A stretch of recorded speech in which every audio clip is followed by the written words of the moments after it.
Good evening again, and welcome to SundownSurmisings, episode 10, first of a two-parter on Father's Day issues, or Father's Days, kind of thing that we're talking. Welcome back. It's been like the 10th, so that's like couple weeks since the graduation, yeah. A couple weeks since graduation, but I'm thinking of like 3 months of this. Yes. Basically, almost. Yes, right? yeah. That's pretty crazy, pretty cool. And a lot of things have come up. And you'll notice down below in the list that I have an identified, episode 1, what was about, 2, 3, 4. So you can go back and look at which ones you want, and I even mentioned what kind of verses covering the title. So go back and look at those. Let us know. Today, we have a guest. We're excited about this. We brought one of our friends along. You want to introduce him? Sure. Gryte is boys dean, and one of the boys deans at Monterey Bay Academy, and where we work, and just a great person to hang out with, talk with, not just because the kids love him because he's kind of like them, but because his mind is constantly looking and searching for truth wherever it can be found, kind of a kindred spirit in that sense. And so I kind of wanted, what would these guys have as a notion of fatherhood? So that's what we're going to look at, because there's a reason I wanted both of these guys. They both have 3 children, and they both have 2 boys and a girl. And that's going to kind of come into play in a little sec.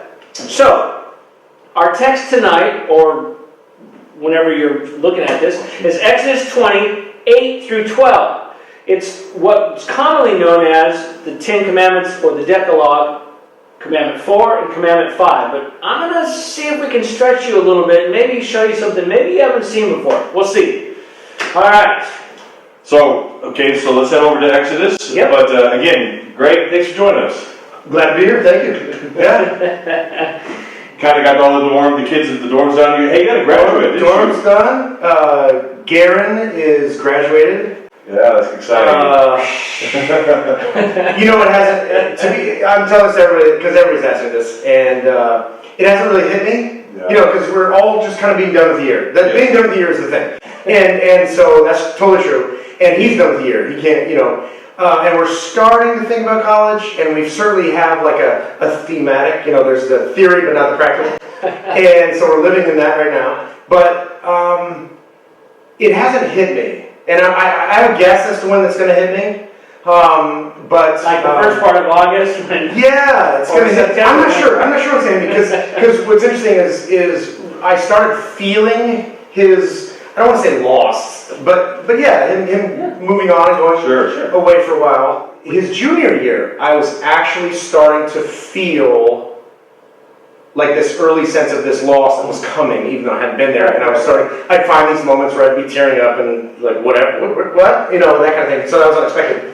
And I'm guessing, and you guys both said, kids off. I've never. Yeah, I gotta warn you, they come back. Right. Well, but see, I like how you think you're done. Yeah, well, me and my wife, that will never bother us. If my son lives with me until he's 30, I'll be like, yeah. Well, you're living that. Write that down. Okay. We'll see you at 31. So, for those of you who may not know, and maybe this is the first time you've seen us, we all serve at Monterey Bay Academy. And one of the unique things is that we do have the opportunity to father in our various capacities here at the school, other people's children, and it's really a cool responsibility and really a neat experience. You just described that in the dormitories. Other people live with their kids, and so each one will go to the classroom or church service mentoring or different programming. We have that opportunity. So it's really, this segment, the next 2 weeks are really kind of cool because we get to do that but see from different angles. Right. I want to start with, we're just going to read it. And some of you may have heard this a whole bunch, but then we're going to kind of just put it aside, not the text, but I want you to think about it in maybe a way you haven't thought of before. So, PJ, can you cover verse 8, 9, 10. Okay. Greg, if you want to do 11 and 12, that'd be great. All right, so read from Exodus 20, verse 8. And if you have your devices with you, a phone or the good book, the Bible, hard copy like I have, please join us, read along with us. And that scriptural again will be posted right here as well. Remember the Sabbath day to keep it holy. You are to labor 6 days and do all your work. But the 7th is a Sabbath, the Lord your God. You must not do any work, you, your son or your daughter, your male or female servant, your livestock, or the resident alien who is within your gates. I apologize. I have the message, That's and okay. so it doesn't do verses the way everybody else does. Okay. Yeah, where do you want me to go from? So, would be... Because that's like, yeah. So, therefore God, just take it from there, therefore God. Therefore God blessed the Sabbath day. He set it apart as a holy day. Honor your father and your mother so that you'll live a long time in the land that God, your God, is giving you. Right. Yeah, there you go. Yeah. I was going to say, mine is so short. 13, no murder. Yeah. Well, which is the point. It sounds like Now, a good idea. the interesting thing, again, that I want to do, I want to see if you get it. Sometimes we read these and we forget about the setting, right? So Sure. Moses is coming down. He has this Ten Commandments. They're in stone, and not everybody reads. Moses is educated. He's seen it read. So how do they learn? Well, the Bible records that they're read to. Correct. Right? So imagine you're listening. Now here's the thing I want to get is to whom are they addressed? And we just kind of make a blatant statement. But these two commandments are very interesting. They're different from everything else. Every single commandment, commandment 1, 2, 3, 6, 7, 8, 9, 10, all start the same. But commandment 4 and 5 don't. And I think there's a reason. Right? All 1, 2, 3, 6, 7, 8, 9, 10, thou shalt not, thou shalt not, thou shalt not, da, da, da, da. Commandment 4 starts remember, and commandment 5 starts in fact, often people say, oh, well, commandment 4 and 5 are the only two positively said ones, right? Sure. It's like, thou shalt not, but this one, 4 and 5, is do this, right? It's not don't do something, it's do this. Now, here's the thing. If I was to say, let's see if you can figure out who I'm talking to. I'm going to talk to one of you and figure out who I'm addressing. I want you to take your 2 sons and daughter and go to town. Who would I be talking to? Either one of us. It could be either one, only because we know where his 2 of his kids live. Right? Me. But it could be either one, because Correct. you both have. Yes. Right? I'll be addressing. Now, if I said, please take Amy to town, who would I be speaking to? Me. Most likely, it would be a little awkward for Greg to take Amy. Sure. If I said, take Angela to town, more likely, Yep. would be Greg, right? Correct. So, the interesting thing is, to whom is the commandment addressed? So, commandment 4, well, let's start with commandment 5, because it's easier to figure out. Okay. Right? Commandment 5 says what? We just read You it. want to read it yours, just so it's Yeah. Same thing. Yeah. Honor your father and your mother so that you may have a long life in the land the Lord God is giving. So, who's it talking to? Who's being addressed?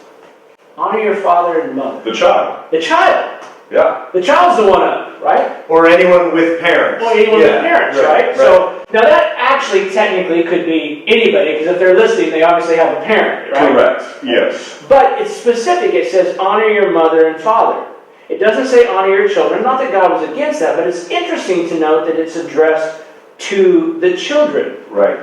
Watch what it's addressed to. It says, remember the Sabbath day to keep it holy.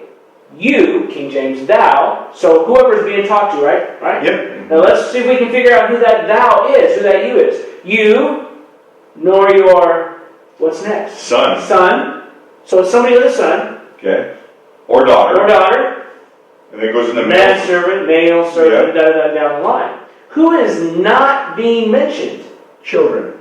Right? Mother. No. Oh. Mom and dad. Mom Right? and It dad. says you, nor your mother. Or you, nor your son, nor your daughter. Right. This is addressed to the parents. The parents. Mm-hmm. Commandment 5 is addressed to the children. Commandment 4 is addressed to the parents. It says you, right? That's the only way this would make sense. So if you're reading to a mom or dad and he's saying you, or your son, or your daughter, right? Now that's actually specific because not everybody would have. It's unlike Commandment 5, where everybody would have a mother or father. This one, not everybody would have necessarily a son or a daughter, a manservant, Correct. servant, whatever. What is passionately interesting to me, which I go over, is Moses is talking to these people. And he says, this is what I want you to do. Now, why does he want them to okay, so we figure out he's addressing the parents, right? Mm-hmm. Unlike Commandment 5, which is addressing the children. But why does he say, spend this time? Well, what's his reasoning? Whose day is it? Well, it's God's day, right? So he's saying, hey, but God always does that with our. In fact, we even go back to the garden, right? This is for It's us. It's us. It's always us. Well, as far as we need it. I would agree with that. But right. it's his day, because he says, for the seventh day is the Sabbath of it's my day, Right. of the Lord thy God.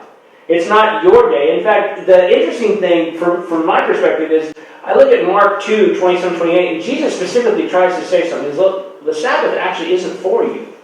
It's not that it's bad. It's not even, right? The Sabbath was made for man, not man for the Sabbath. And that's it's like, God's like saying, look, this is my day as a father. They're getting the juices going. Oh yeah. So not to take away from sovereignty, not to take away from that. No. Never. In fact, they're all his. So let's just, I can settle down on that. My point is that whenever God is moving and doing, it's communal. It's always together. Yeah. So Sabbath was a day, and this is not really my, this is like one of my Gryte-isms. So this is, you're not going to be able to go back and say, where in the scripture does it say that? But it doesn't. I'll beat you to it. That's a fair warning. So go back to the garden real quick for me, because that's where you got me right in the garden when you started talking about the Sabbath in Exodus, and that is that in the cool of the evening, God would meet the kids, worship Sunday through Friday, right? And on Saturday, he stayed all day. And he rested, but rest didn't mean he just went to sleep, right? He had a potluck and then just napped the rest of the day. Thank goodness that's over. No, that's what we do. That's what we do. No, he was there all day, hanging out with his kids. It's not about him saying, "Oh no, this is mine." Right. The way that we like to read it, because I like being in control. I know a couple other people like that. And, not you, somebody else, Austin. And so, or this guy, I know, or this guy, never mind. We got 3 control freaks sitting right here. But instead, it's always us, right? It's the table, it's communion. Well, yeah. It's the end at the end, it's a tree, in the middle, it's a tree, in the beginning, it's a tree of us.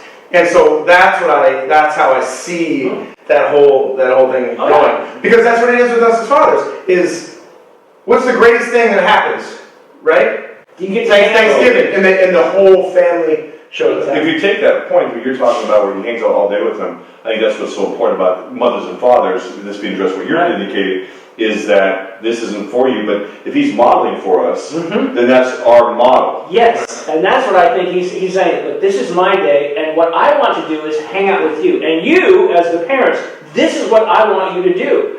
This will be the way this community bonds. Your job, make it, I won't say easy, I don't want to use that because that sounds like, but it's like hang out with your kids. It's almost crazy because he has to give them a commandment to do just that.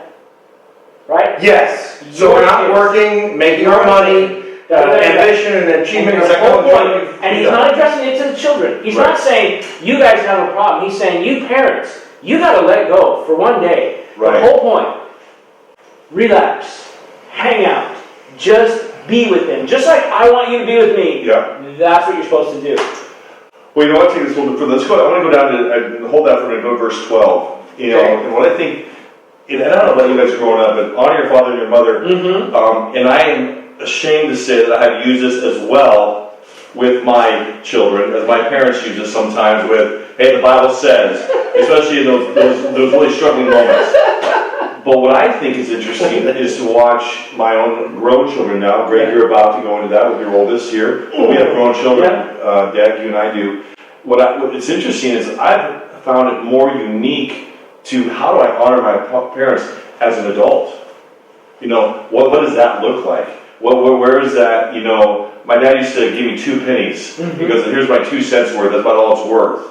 And if I try to get them, so how do I, as an adult? Because a lot of times we phrase honor your father and mother as we're kids, and many of us with older parents. I know that you have an older mother, and I do too. Our fathers have passed away, but honoring them, the parents kind of become needful of the children. So how do we honor them?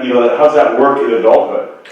And the other, to add to I guess piggyback on that, is that when I grew up, and anyone would use that term, it meant obedience. That's all we mean by saying honor. What it means is I'm speaking and you're not, right? That's honor. And I don't know, and I wish, I'm sure we could do a study for quite some time, that word honor. And what because part of it's anachronistic, right? Because back in their time being so patriarchal, right? You were talking about if the old father in that society was alive, he spoke, you did, that's all. Yeah. We don't do that now, right? In fact, we haven't done that in my generation even for. Maybe a little. There's some of us who are raised with a bit of that. Maybe, but I wasn't raised with and I have a strong father, and we knew where not to cross him and how to. Sure. But we were still allowed to have, maybe a disagreement in certain areas. There were times when definitely not a chance, and I crossed those, and I still remember. But my point is in that kind of a society, that honor word, I think would be lost on many of us in today's view, because it has changed so, and that's not bad. No. But how to honor my father right now, he's entering, he's in his 70s, as he enters into his 80s, a decade from now, what does that look like? And it may not look like agreement, and it's probably certainly not going to be him telling me just. And I don't know without doing a word, but I'm thinking from the context, because this was my final on the point. Look at what God set up in the relationship. He spoke to the parents first, and then the kids were to respond. Right? We often think of love relationships as, well, if you do this for me, then I'll do that for you. God's always like, I do, and we respond. Right. And in Paul's command to husbands is, you love your wife, and they respond. Yeah. And I think God was setting the example right there, saying, parents, you do this, and your children will honor. And that, because it's the basis of the beginning of a relationship. I'm not sure he was actually having anything specific in mind about, your kids, you need to do this, you need to do that. I think what he is describing, and the reason there are the only two commandments that are positive, is like, he's saying, if you do this, and you set aside this family time, and you have this kind of bonding, your kids will honor you.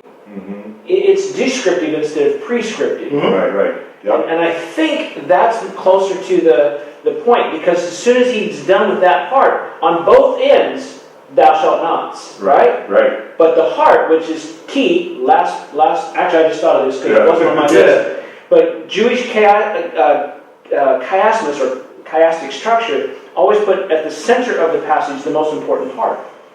The center of the Ten Commandments is this, not the ends. That's always the way it's done. Right? The center of the heart is where the most important part. Leviticus 16, the Day of Atonement, center of Leviticus.